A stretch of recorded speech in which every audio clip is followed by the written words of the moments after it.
So, hello everyone, welcome to this presentation. I'm Frank, and in this video I will introduce infrared hyperspectral mineral mapping of sedimentary drill core. And it's especially meant for those of you who are not familiar with this technique and who don't know what you can do with it and why it can be useful. So I'll discuss strengths and weaknesses of the method in this presentation, using two examples from a research project that we have carried out for Deep Atlas, the company Deep Atlas, and which uses a drill core obtained from wells at 4 kilometers depth, and which are positioned offshore of the Dutch coast.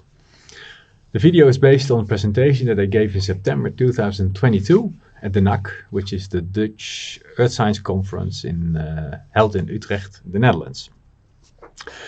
Okay, so infrared hyperspectral mineral mapping of sedimentary drill core.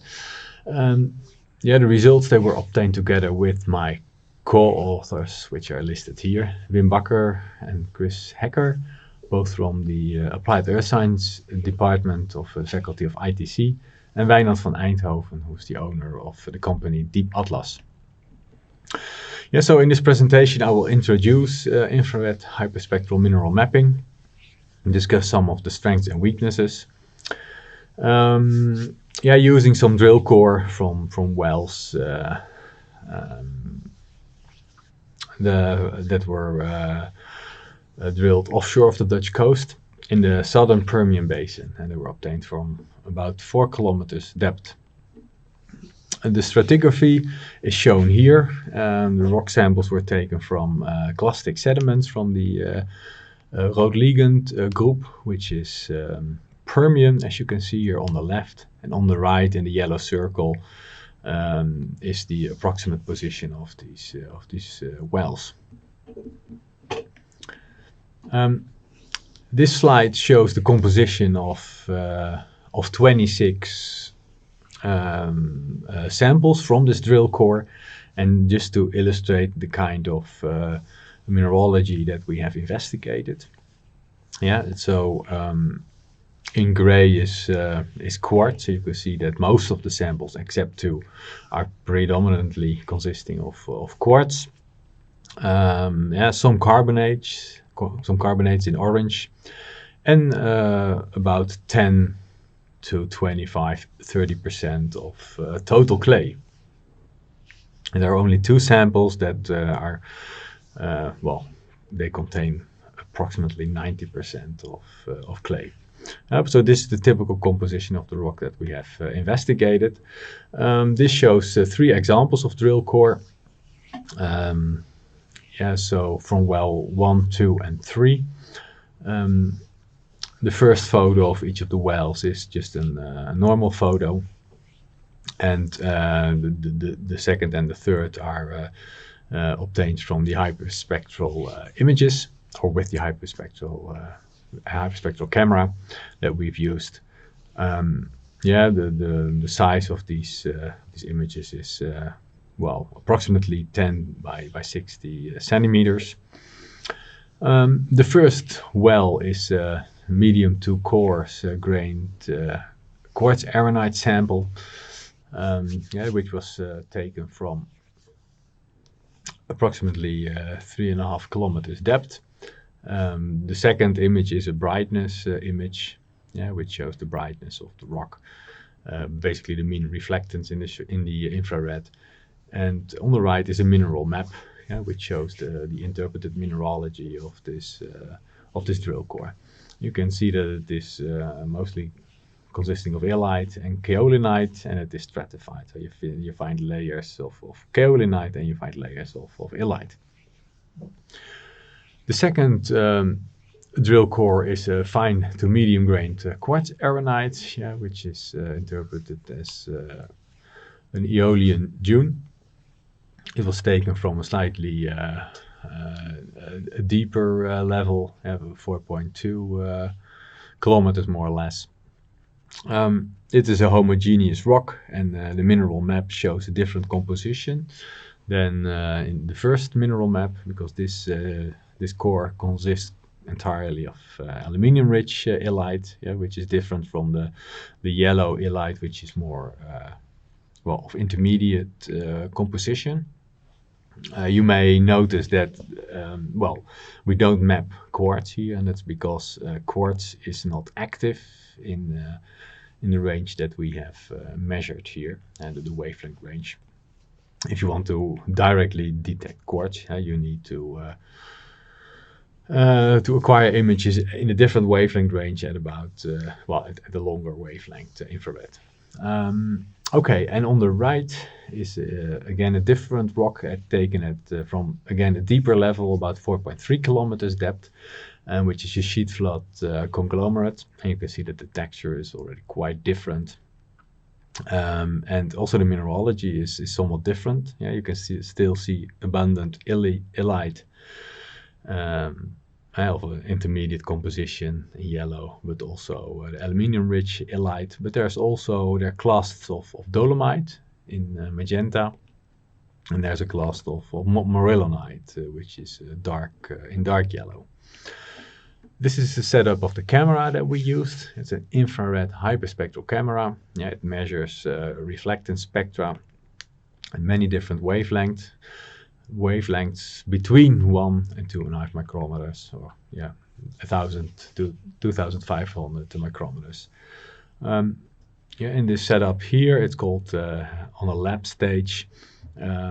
We measure at a spatial resolution of 0.2 millimeters. Approximately. The core passes underneath here and is illuminated by these lamps, and what is reflected is measured by this camera. And we also have a higher spatial resolution setup, which is here, which is a Sisu camera setup, and here we can measure at a resolution of 26 micrometers, and then we get strips of about 1 centimeter wide. Which is useful for very detailed studies. But for this study that I'm going to show now, the results of is taken at a lower spatial resolution of about 0.2 millimeters. Yes. This is the kind of data that the camera measures. So for a certain rock sample, it measures many different spectral bands. So images measured at different infrared wavelengths. In this case, 271. And then you have there is an image width of 384 pixels, and image length, which depends on how long you keep the camera running. So if we now take 1 pixel, as in this example, and we take the stack and plot it as shown below here, with then on the x-axis the wavelength and on the y-axis the reflectance, we get a reflectance spectrum, and this reflectance spectrum is typical for certain minerals. So we can interpret the reflectance spectra, we can look at absorption features like this one here and this one here, and it tells us something about the mineralogical composition. So absorption features and the wavelength position absorption features are diagnostic for certain minerals. Okay. And this shows a link between the absorption features in reflectance spectra and molecular bonds. So what you see here is on the left is a reflectance spectrum of 1 pixel, showing a wavelength on the x-axis and the reflectance on the y-axis. And in places where we have wavelength ranges where we have reduced reflectance, we get an absorption feature, and those are directly linked to molecular bonds in the crystal lattice of a mineral. In this case between aluminium and OH. So it's the aluminium hydroxyl feature here. But there's also, in this particular mineral, there may be interlayer water, and that interlayer water causes, the bonds in water actually between hydrogen and oxygen causes absorption here at around 1900 nanometer. So by using this technique, we measure absorption by molecular bonds, and depending on the crystal lattice, the absorption features change wavelength position. And by looking at the wavelength position and the shape of the absorption features, we can reconstruct the mineralogical composition. So that's how it works. Now let's have another look at the drill core from well 1. So here I'll go through different processing stages of the hyperspectral images, in the hope that you can understand how the method works and what kind of information is now really contained in these rocks, or in the images about the rocks. A brightness image. This was the sandstone. You can see the texture in the image. Well, what we then do is we create a wavelength map, and what it basically does, it calculates the wavelength position and the depth of the deepest absorption feature between 2.1 and 2.4 micrometers. So this is a reflectance spectrum. Each pixel consists of such a reflectance spectrum, and what we do is we look at the deepest feature between 2.1 here and 2.4, and then that wavelength position is then shown in the map together with the depth of this absorption feature, which is used as an intensity layer. So this is then a legend of the wavelength map, and what you can see is that most of the pixels, they have an absorption feature slightly longer wavelength than 2.2, and that's why it is green. And the depth is normally larger than about 14% of this feature, because all of the pixels, they have a color. Some are a little bit darker. Well, then the depth of the feature is slightly shallower.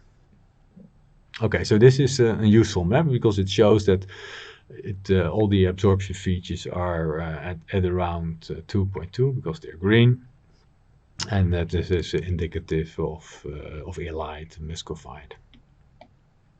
What we can also do, not only look at the deepest feature, but we can also look at the color composite of the 3 deepest features. So when we create a wavelength map or calculate a wavelength map, we do not only calculate the wavelength position of the deepest feature, but also of the 2nd and 3rd deepest feature. So for instance, this is a reflectance spectrum of kaolinite. The deepest feature will be here at 2.206 more or less, and with this associated depth. And then there's a 2nd deepest feature at here, and so this is typical of kaolinite, and illite does not have it, but kaolinite has it. And then the 3rd deepest feature is somewhere at longer wavelengths. Well, what we can do is we can show this variation in absorption features by plotting the deepest feature, the wavelength position of the deepest feature in red, that one of the 2nd deepest feature in green, and that of the 3rd deepest feature in blue. And then we get this map, and you can see that there is a variation in mineralogy, basically between cyan and blue colors. So we suspect that there is a difference, and maybe this coincides with the difference between illite and kaolinite. That's an option. But this is still sort of exploratory analysis of the data. But we can basically see that there are 2 different types of minerals here. What we can also do is zoom in on this difference between illite and kaolinite. Here on the right you can see 4 spectra. The upper spectrum, the green spectrum, is illite, and the cyan spectrum is kaolinite. And that you can recognize that by this deepest feature, and then the 2nd deepest feature here, which is typical of kaolinite. And what we can do is we can take a band ratio, so we can divide the reflectance value at 2178, which is here, basically this one, by that one at 2189. And so the higher the bend ratio value, the higher the content of illite, and the lower the bend ratio, the value of the bend ratio, the deeper this second absorption feature here. And then we can classify this according to certain thresholds, and then we get this the following legends and colors. So where the bluish colors represent deep, well, just illite minerals, and when we get more greenish colors and eventually yellowish, we get more kaolinite rich compositions. And that is then shown here. So there's a variation between illite and kaolinite, as expressed by this band classified bend ratio. Well, we can use all this information well, for a classification, because eventually you want to know for each pixel the dominant mineral, and then we use this classification tree, where we use the wavelength position of deepest absorption features. And here, for instance, if the deepest absorption feature is between 2200 and 2210, and the second deepest between 2340 and 2400, then it's classified as illite. And then the classification for kaolinite is when the second deepest absorption feature is at a shorter wavelength, at 2160 and 2280.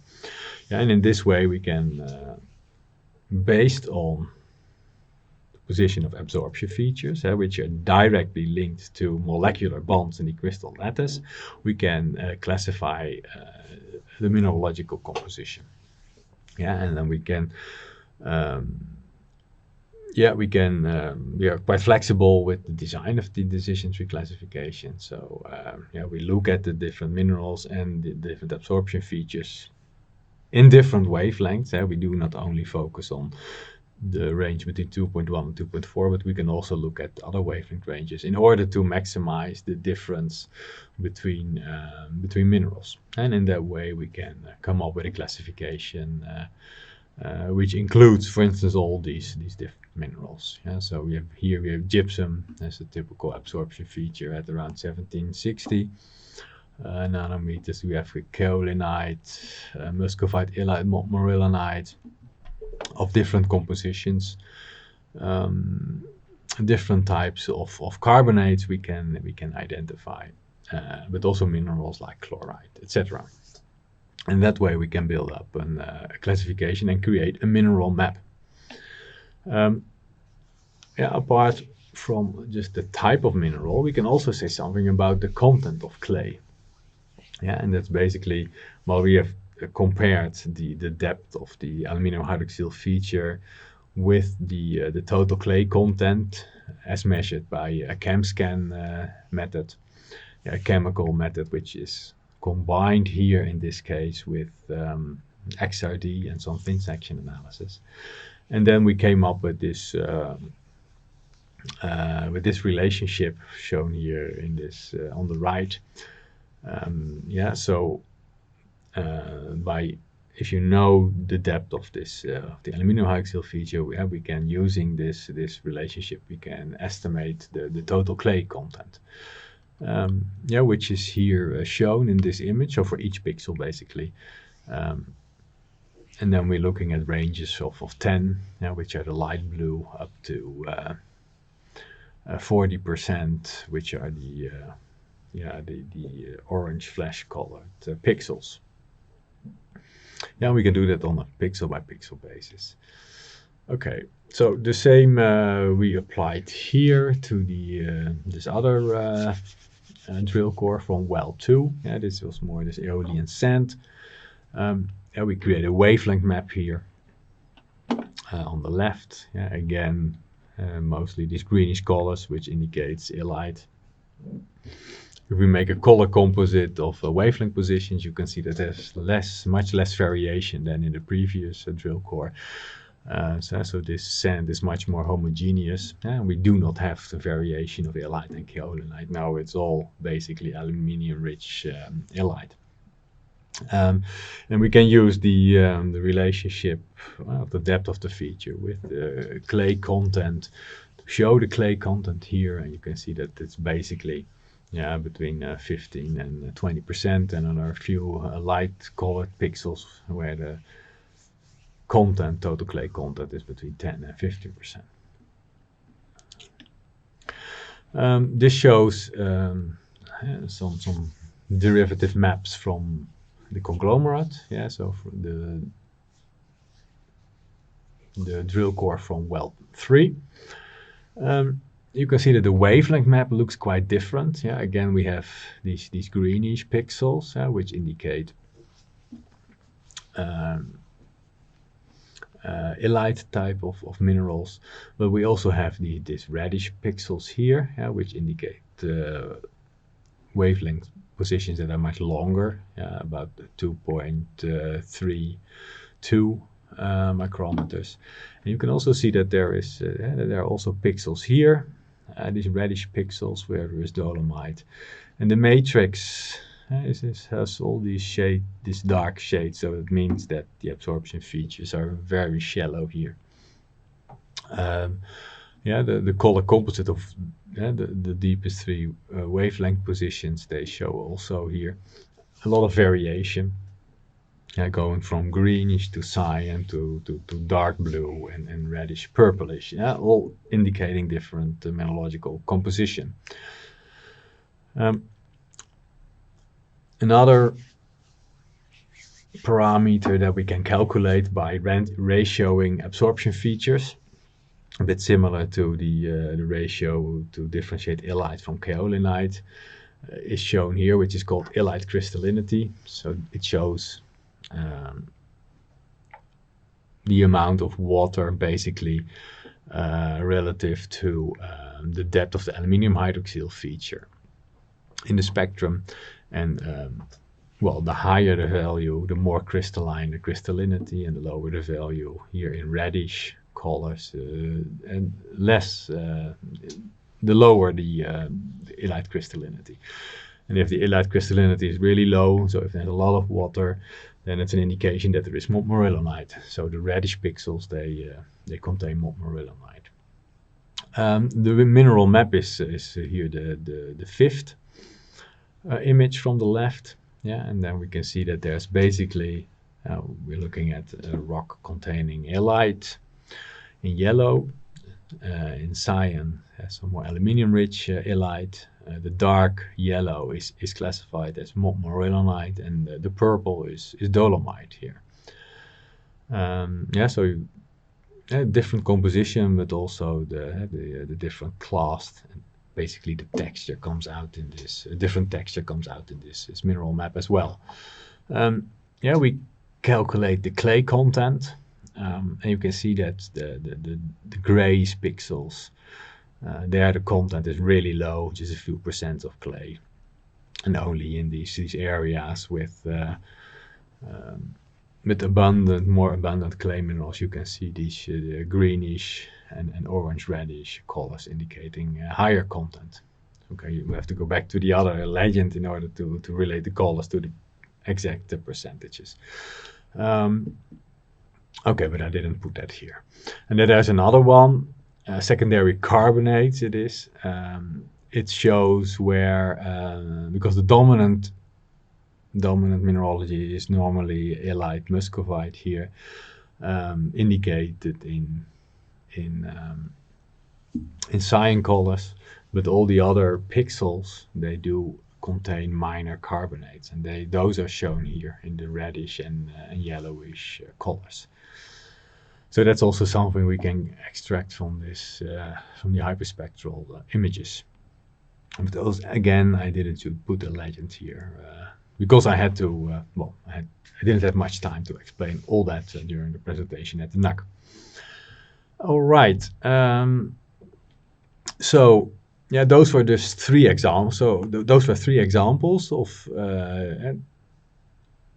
how we can extract information from the hyperspectral images about the mineralogical composition. For single intervals. But of course, you can, if you have core, you can scan all core, yeah, so all different sections, and cover in that way hundreds of meters of drill core. And then you get something like this. So this is the interval, but these are only selected cores between 4,227 and 4,342 meter depth. Yeah, the first set of images is the brightness. The second set of images are the mineral maps. And you can basically see different types of white micas, or I should say illite actually. Illites, yellow, a more darker yellow, indicating more, in this case, it's more morillonite, and some longer wavelength, so aluminium poor illite, and there are some sections with carbonates. Yeah, for all these different drill cores, the background here is green, but that has to be subtracted. Yeah, so that's just the resin in which it is the core is fixed. So that's not. You should not use that for to show the mineralogical composition of the drill core. Another thing is, for instance, a label, which is shown here in purple. Yeah, that also has to be removed from the drill core in the post-processing. And in the last row, you can see the clay content in the different sections. Yeah, which really varies from almost 0 in the black pixels to well, what is it, up to 90% in the magenta colored pixels. Okay, so this information you can all extract from the drill core using the infrared hyperspectral images. And once you have this information, you can use it to show in core logs, for instance, like this.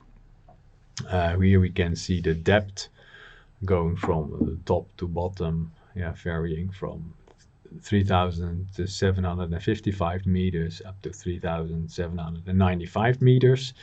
And then you can show for the different types of minerals how much the core contains. So here the mineralogical information is resampled to a 2 centimeters interval. Now you can see that there is a number of illite, quite a lot of illite in these samples, indicated here with some variation. Kaolinite is shown here, and you can see that here's, for instance, a lot of kaolinite, and then there's less illite. We also have an illite over kaolinite ratio here, which combines the information in the previous columns on illite and kaolinite separately. Clay content is shown here in this column here. This shows the mineral map with the different colors: yellow, which is illite, and blue, which is kaolinite. And from that, here the permeability is estimated. The rock permeability. So this is a downhole visualization of the mineralogical composition from the hyperspectral imagery. And this software was developed together with Willem Jan Vriend and Reed Williams of the Kaptein Astronomical Institute at Groningen University. Okay. So I've almost come to the end of the talk. A summary. Infrared hyperspectral imaging provides continuous mineralogic coverage in a non-destructive way, and it is rapid. So an image is acquired, or one core segment is acquired in a few minutes. It doesn't take much time. I showed how to classify the data and how to create mineral maps. And that was done using wavelength mapping and decision tree classification. And it provides a robust and reproducible method of classification, because it really focuses on wavelength position of absorption features, yeah, which are directly related to crystal lattice of minerals. So that's a very robust method for classification, because the wavelength position, provided that the wavelength calibration of the instrument is in order, it will always be the same for one particular mineral. So that's a robust method. Yeah, also I showed that clay minerals, their content can be quantified with a certain well, accuracy. Although I've not discussed that, but yeah, so this also seems to be quite a robust way of assessing the clay mineral content. A limitation is that not all minerals can be mapped in all wavelength ranges. Yeah, so for instance, quartz, you know, well, made up the majority of the rocks, up to 80% or so, yeah, could not be identified. So we're basically looking at clay minerals, carbonates, and what we can map in this range that we investigated here. And another limitation is that mixtures, they can complicate the identification of minerals, and especially if there are carbonates present in minor amounts in a rock, and then they can be quite difficult to identify, because they have absorption features at the same position as secondary absorption feature of illite minerals. Yeah, so they're very difficult to separate, yeah, these features, whether they are because of the illite that's already in a rock, or because of a carbonate which is present in the rock in addition to an illite. Okay, so I think then this is I've come to the end of this presentation. I would like to acknowledge Wintershall and Martin Bron, yeah, because they helped with providing drill core data and feedback on the results. Okay, thank you very much for your attention, and hope to see you again in some other presentation. Goodbye.